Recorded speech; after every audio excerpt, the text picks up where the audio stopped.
Hello guys! Magandang buhay sa lahat! Kami ang nagbabalik, Marlo and Marcel. For today's mini vlog pala, samahan nyo kaming mag-part-time ni Mrs.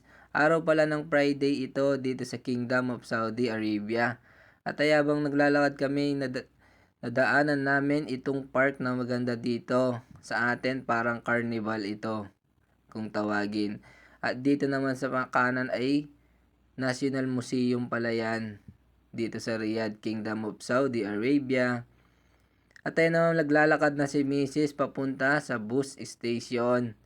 Magbabas lang pala kami dito dahil wala kaming sasakyan. Ito naman pala, ayan, yung terminal nila. Makikita mo yung paparating na bus, yung ilang minutes na lang, at anong number ng bus dito. Yan palang sasakyan namin ay 150.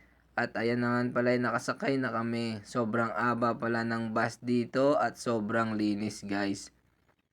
Ayan o.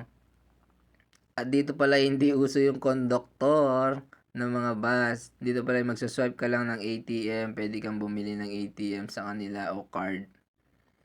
At habang nandyan na kami sa highway, ayan. Oo, totoo yung naano nyo kanina na pagpa-part-time kami. First time pa lang po nag-part-time ni Mrs. dito. Sayang din kasi. Isang doktora pala yung pagpa-part-time niya dito. Maglilinis lang siya sa bahay.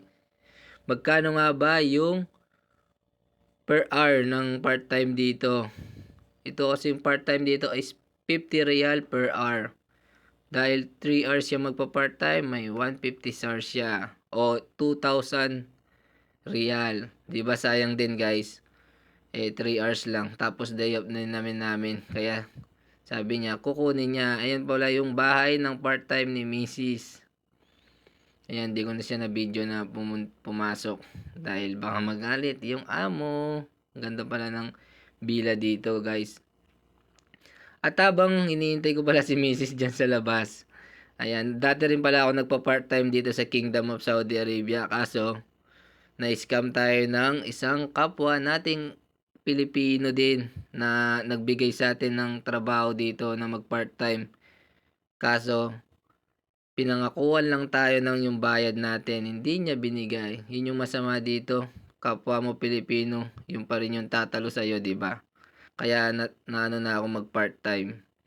At ayan naman pala, habang iniintay ko si Mrs., may batang nagbigay sa atin ng pagkain. 2 tubig, isang sitsirya, yan o. Kala siguro niya, wala akong pagkain, no, nandyan lang ako, nakaturong ko kasi ako dyan sa, sa gitna ng daan, guys.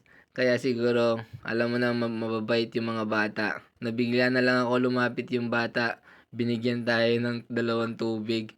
Kasi alos 3 hours na ako nagiintay dyan. Kaya siguro, sabi nung nanay nung bata, nandun lang ako nakatambay. Baka sabi niya wala akong makain. Kaya binigyan tayo ng tubig, di ba? Ang babait din nila ang mga local dito. Ayan, natapos na pala si Mrs. Oh. Ayan, happy naman siya. Saging nagresulta, maliliit daw lang yung lininis niya. Ayan, ang bilis niyang nalinis. Ayun lang guys, tapos na yung 150 na part-time dito sa Kingdom of Saudi Arabia. Yun lamang po. Salamat!